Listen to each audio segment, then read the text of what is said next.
수세식으로 만든 화장실, 그리고 집에 웬만하면 화장실이 하나, 두 개, 그리고 뭐 또 괜찮은 집은 세 개, 네 개까지 있는 집도 있습니다.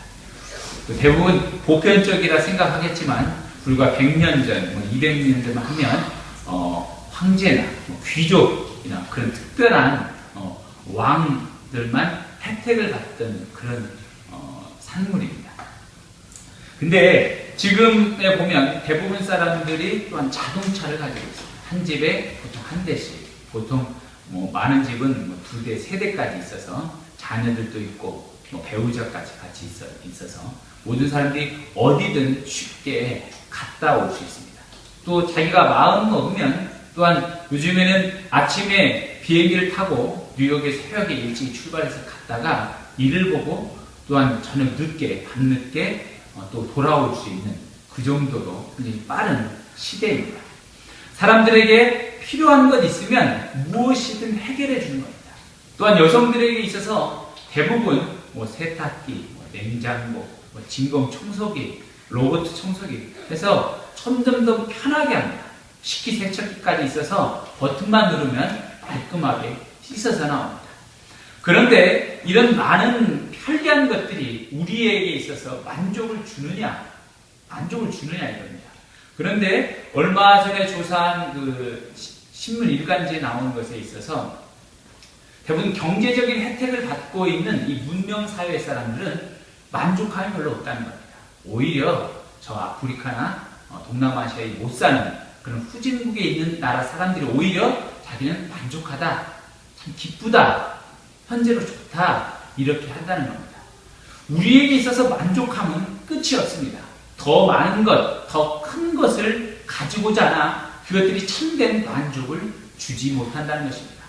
오늘 본문에서 사도 바울은 자기는 삶의 모든 일체에 만족함을 얻었다, 배웠다라고 그렇게 말하고 있습니다. 그러면 오늘 사도 바울이 말한 자족함을 배우라, 이 만족은 무엇을 말하고 있겠습니까? 첫 번째, 어떤 형편에 있든지 자족하라 이렇게 말하고 있습니다. 10절에 다시 한번 같이 읽으면 내가 주 안에서 크게 기뻐함은 너희가 나를 생각하던 것이 이제 다시 싹이 나미니 너희가 또한 이를 위하여 생각을 하였으나 기회가 없었느니라. 아멘. 빌립보 교회에서 보내준 후원금을 받았을 때 주 안에서 사도 바울이 굉장히 크게 기뻐하였다는 겁니다. 지금 바울은 감옥에 갇혀있는 상황입니다. 빌립보 교회에서 한동안 멈췄던 후원금을 다시 보내줍니다. 뒤에 보면 18절에 보면 에바브로 기도를 통해서 선교 후원금을 보내줬다는 겁니다. 그러니까 재정적 후원이 단절되었다가 다시 보내주니까 얼마나 기쁘겠어요. 그렇죠? 굉장히 기쁘다라는 거예요. 근데 이 말을 10절에서는 봄의 새싹이 돋아나는 모습으로 너희 가운데 다시 싹이 나느니 그랬어요. 너희들의 이러한 모습들이 너무나 기쁘다라고 말하고 있다는 겁니다. 근데 중요한 것은 바울이 이렇게 말하는 것은 궁핍해서 말하는 것이 아니라는 겁니다. 빌립보 교회가 다시 후원금을 보낼 때는 바울에게 기도와 물질과 모든 마음이 오는 겁니다. 또한 그에게 있어서 너희들에게 나는 어떠한 물질을 많이 있든 어떤 간에 어떤 형편에 있든지 나는 그것 때문에 내가 곤고하기 때문에 기쁜 것이 아니라 너희 자체의 귀한 마음을 보기 때문에 기쁘다라는 것입니다. 11절에도 같이 보면 내가 궁핍함으로 말하는 것이 아니니라 어떠한 형편에든지 나는 자족하기를 배웠노니 어떠한 형편에 있든지 나는 자족함을 배웠기 때문에 내가 지금 궁핍해서 기쁜 게 아니라 하나님의 놀라운 역사를 보고 기쁘다라는 겁니다. 자족이라는 단어는 자기 스스로 충분히 만족하다라는 뜻입니다. 어떠한 형편에 처해 있든지 만족하다.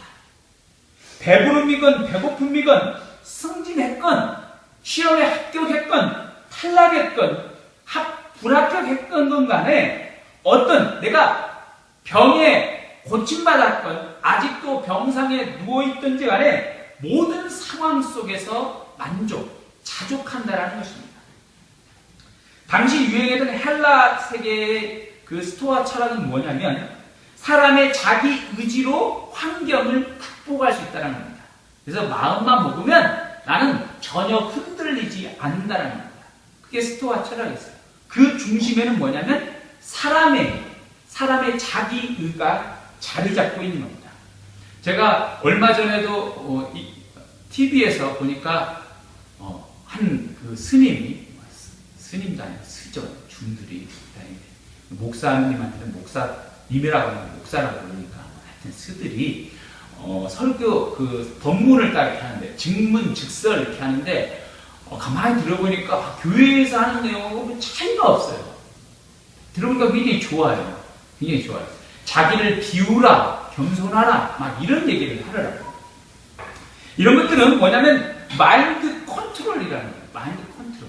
우리가 다른 데에서도 보면 우리가 중고등학교 때 배우는 시를 보면 거기도 유자적한 삶에 대해서 말하고 있습니다. 그래서 중국의 유명한 시인 두보가 평생 자기가 가난에 시달렸는데 한 친구가 자기에게 양자간 상류에게 초당을 짓게 지어주면서 이곳에서 남은 인생을 살라라 하면서 하니까 자기가 너무 기뻐서 시를 졌어요. 그 시가 어떤 거냐면 늙은 아내는 종이 위에 바둑판을 그리고 어린 아들은 바늘을 두드려 낚시를 만든다. 병 많은 늙은 필요한 것은 오직 약물뿐 미천한 몸 이것 외에 무엇을 더 구하랴. 여러분 스님이 얘기했던 그것과 그리고 오늘 두보신이 얘기한 그 삶, 유자적한 삶 이것이 자족입니까? 여러분 이것이 만족이라고 생각되십니까? 이것은 자기 중심성, 자기 의에서 나온다는 것입니다.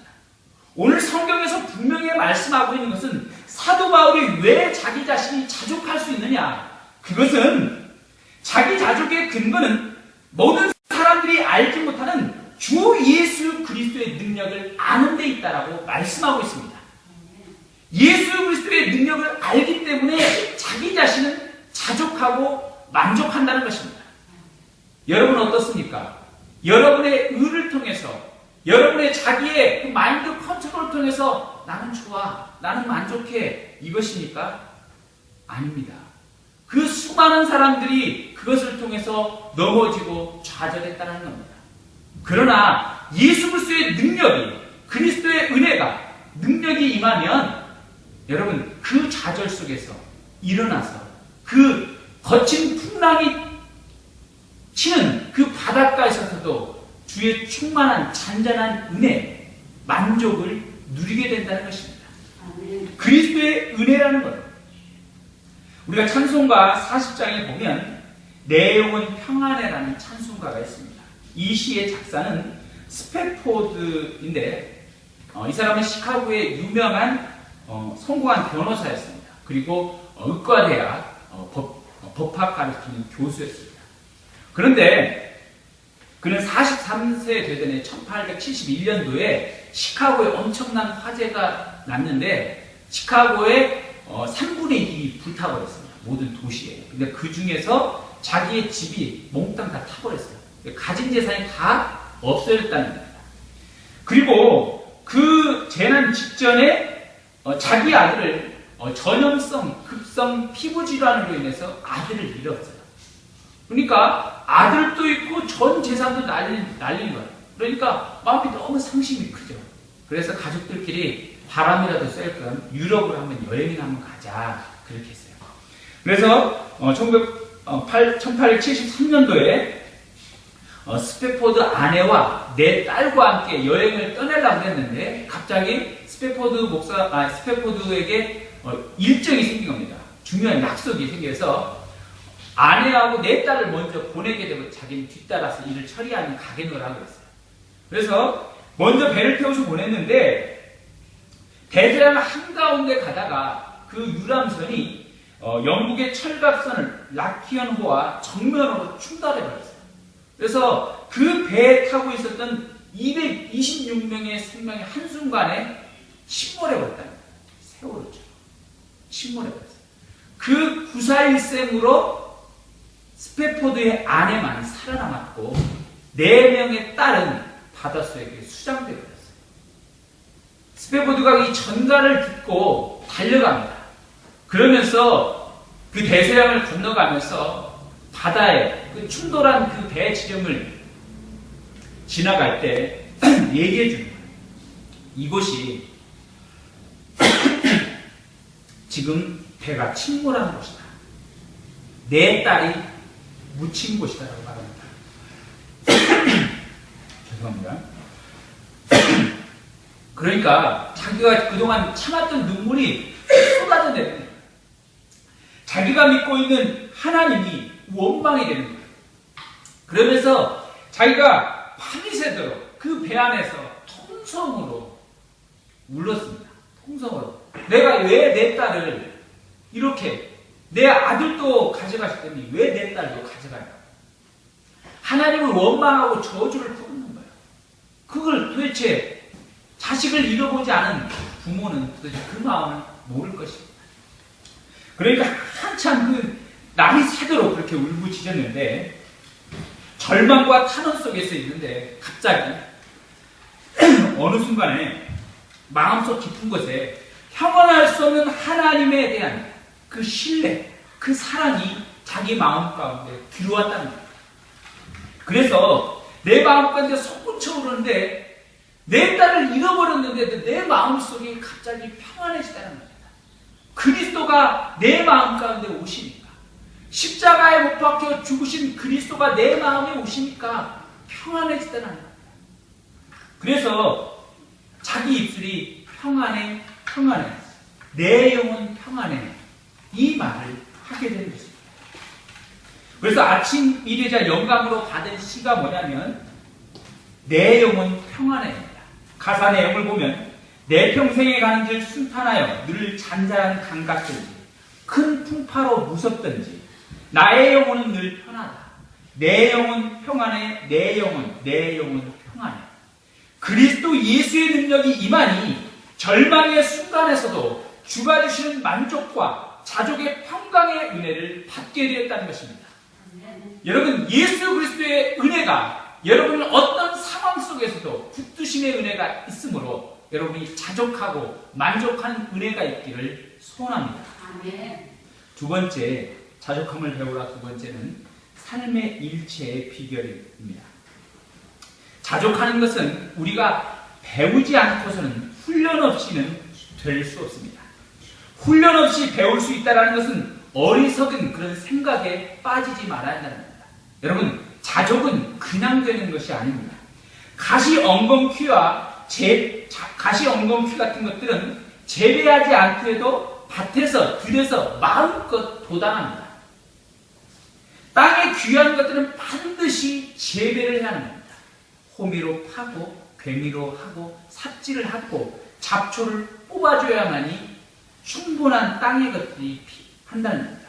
우리가 꽃들을 원한다면 정원이 있어야 하고 정원사가 극진히 돌봐야만 아름다운 꽃들을 얻게 된다는 겁니다. 자족은 하나님의 천국에 있는 꽃들 중에 하나입니다. 자족. 이 자족을 12절에는 뭐라고 표현하고 있냐면 같이 한번 읽어보겠습니다. 12절 시작. 나는 비천에 처할 줄도 알고 풍부에 처할 줄도 알아. 모든 일 곧 배부름과 배고픔과 풍부와 궁핍에도 처할 줄 아는 일체의 비결을 배웠노라. 아멘. 사도 바울은 지금 비천에 처해 있습니다. 로마 감옥에 갇혀져 있습니다. 지금처럼 인권이 대두되는 시대에 독방에 가두거나 그냥 감옥에서 가만히 있다가 습하고 치료해주지 않고 만약에 죄수가 죽어간다고 보십시오. 그러면 난리 나죠. 그러나 그 당시에 로마 감옥은 형편없었습니다. 그냥 가뒀다가 죽으면 묻어버리는 겁니다. 아니면 저 구석에 놨다가 또 다른 사람을 그냥 넣는 거예요. 이게 로마의 감옥입니다. 습하고 벌레가 드글드글하고 옷도 이불도 주지 않습니다. 그곳에서 그냥 죽든지 말든지입니다. 가두는 것밖에 없어요.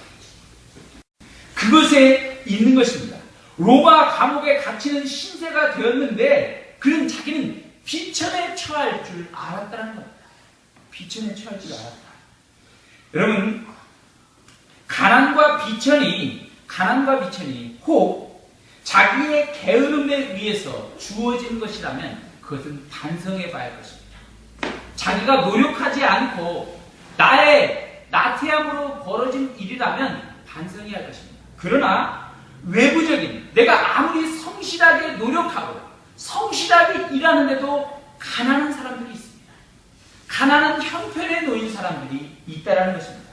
이것은 이해할 수 없는 이 선비를 통해서 하나님께서 가난과 궁핍을 통해서 하나님의 또 다른 섭리, 하나님의 뜻이 있다는 것입니다.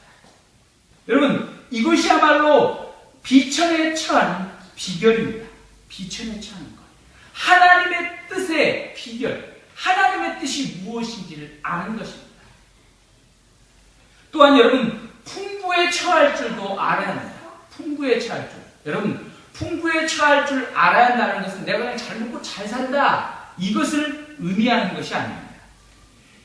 여러분, 멀리 높이 날던 새, 아름답게 산에서 들에서 지저귀는 새를 잡아서 새장 안에 가둔다 보십시오.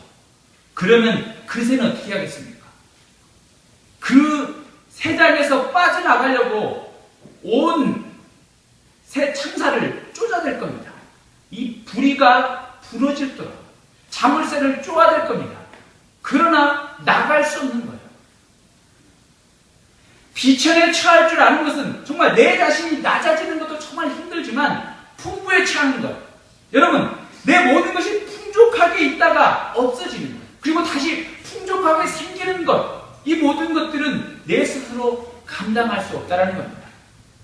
여러분, 풍부한 것, 다윗이 자기 자신이 목동이었습니다. 그러나 이스라엘 왕으로 하나님께서 은혜를 부어주셨습니다.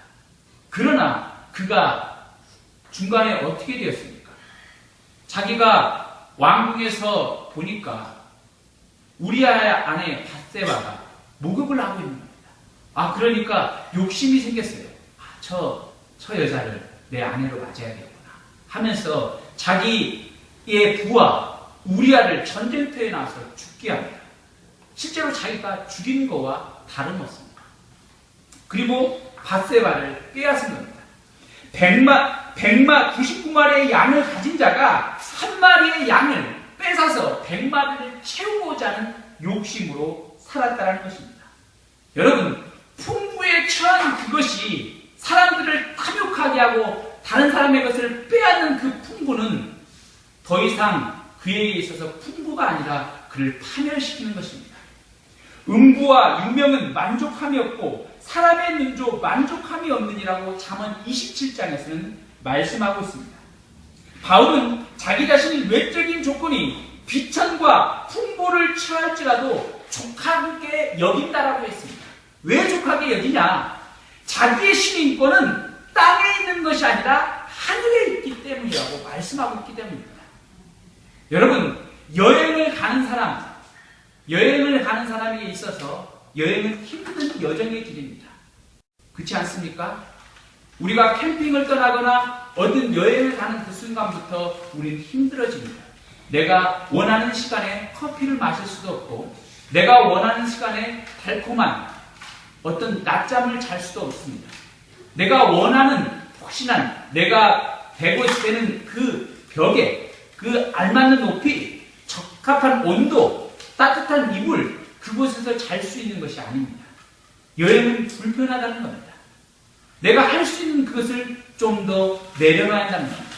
우리는 이 땅은 나그네 길, 나그네 여정길이라고 말하고 있습니다. 출애굽한 이스라엘 백성들이 곧 그들의 인생길, 그들의 광야 나그네 길이 바로 우리의 인생의 길이라는 겁니다. 그리고 우리의 마지막 도착지는 어디입니까? 하늘의 시민권, 하늘에 있다는 것입니다. 내 것이 땅에 있는 것이 아니라 하늘에 있기 때문에 하늘의 것을 소망한다면, 땅에 내 것이 비천과 풍부에 처할지라도 어떠한 형편에 있든지 감사할 수 있다라는 것입니다. 여러분, 주를 믿는 자의 면류관 하늘에 있음을 믿으시기 바랍니다.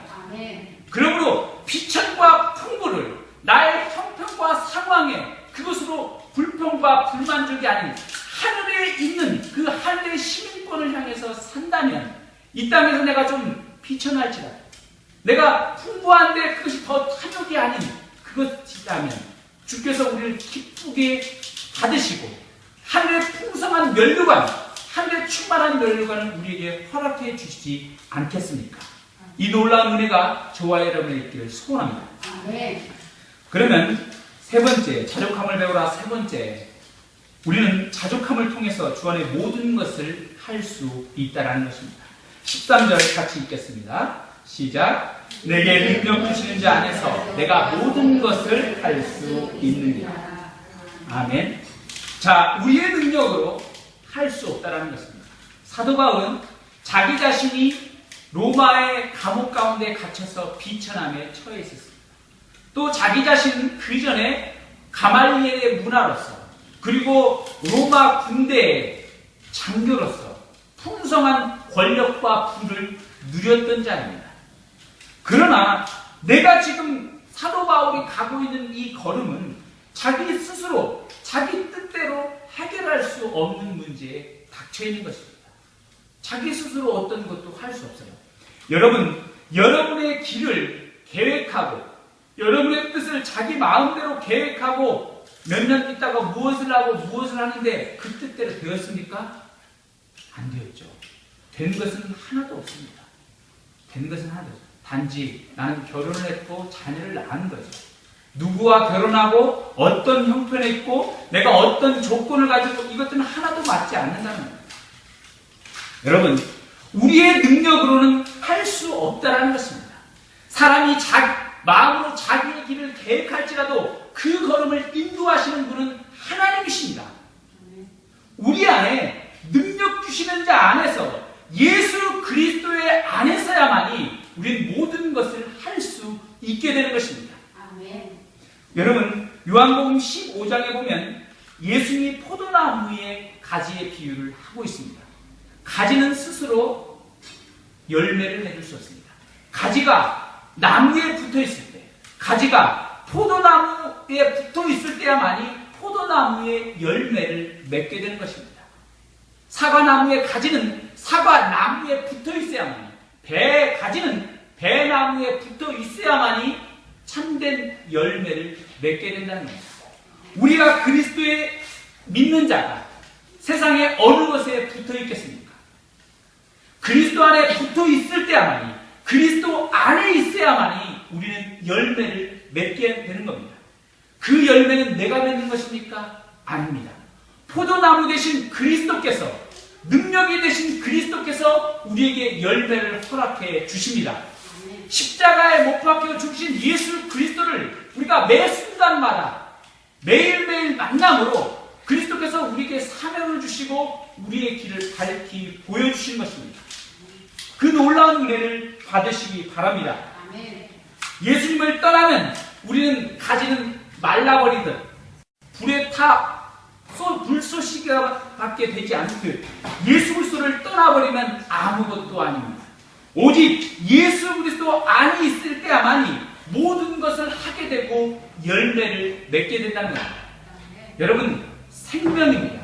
그리스도 안에 있는 것은 생명은 연결되어진 것입니다.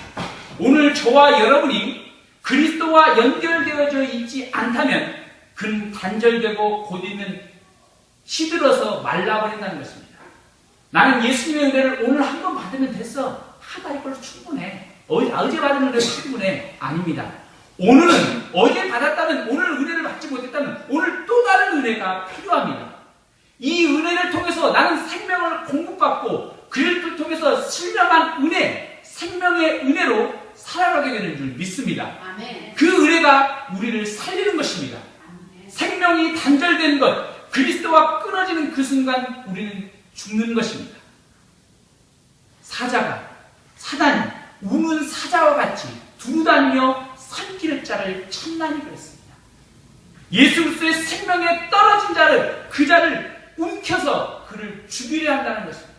그리스도의 생명 가운데 온전히 붙드는 자가 될 수 있기를 소원합니다. 아멘. 호주 힐송교회 초기 사역자 제프 블록이 작곡한 주께 가온이라는 유명한 곡이 있습니다.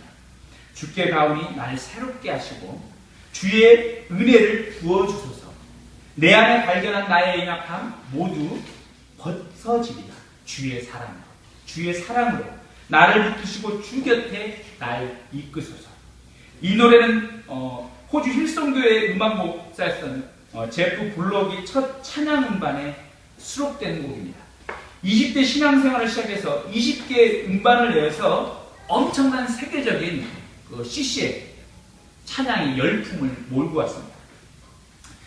그러나 그가 1995년 이혼하고 조울증 진단, 양극선 장애를 진단받았습니다. 그리고 그는 이것을 잘 이겨내고 지금은 전인 치유의 사역을 감당하고 있는데, 블록이 이혼하고 힐송교회를 떠나다가 방황하고 2002년도에야 자기 자신이 다시 돌아왔어요. 예수 그리스도 앞에 돌아오면서 그가 처음에 작곡한 주께 가오니의 곡을 편곡을 해서 다시 음반을 냈는데, 그 가사가 뭐냐면, 가장 중요한 것은 주께 가오니의 첫 줄을 주께서 내게 오사입니다. 블록은 이렇게 가사를 바꾸는 변화야말로 복음의 핵심 가치라고 말하고 있습니다. 초기에 블록은 자기 자신이 스스로 주를 찾고 주께 가서 새로움을 추구하고 그의 연약함을 벗어버리고자 했다는 겁니다. 그러나 그런 그의 행위는 자신의 노력과 헌신으로 주님을 기쁘게 하고 자신을 드리고자 한 것일 뿐이었다는 겁니다. 그것은 복음이 아니었어요. 복음은 내가 하나님께, 그리스도께 무엇을 하려 하는 것이 아닌, 하나님과 그리스도께서 내게 은혜와 사랑을 부어주시는 것, 그것이 바로 복음입니다.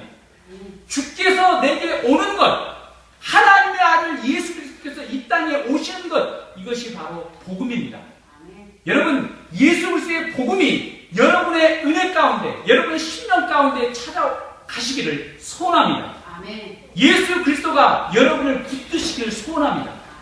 그러므로 여러분, 우리가 할 수 있는 것은 무엇이냐? 그리스도의 충만한 은혜를 갈망해야 합니다. 간구해야 합니다. 내가 할 수 있는 것이 아니라 주 안에서 모든 것을 할 수 있습니다. 내가 자족함을 내 뜻대로, 내 의지대로 하는 것이 아니라, 주여 내게 오늘 은혜를 부어 주옵소서. 주의 십자가의 보혈이 나를 붙들지 않는 나는 결코 나는 오늘을 살 수 없고 내 이 상황들을 헤쳐나갈 수 없습니다. 주여 나를 붙들어 주시옵소서. 이 기도를 할 수 있기를 바랍니다. 그때 주의 십자가의 보혈이 여러분을 붙들어서 여러분을 이 심령 가운데 만족함과 자족함을 주어서 그리스도의 충만한 은혜를 누리게 하실 줄 믿습니다.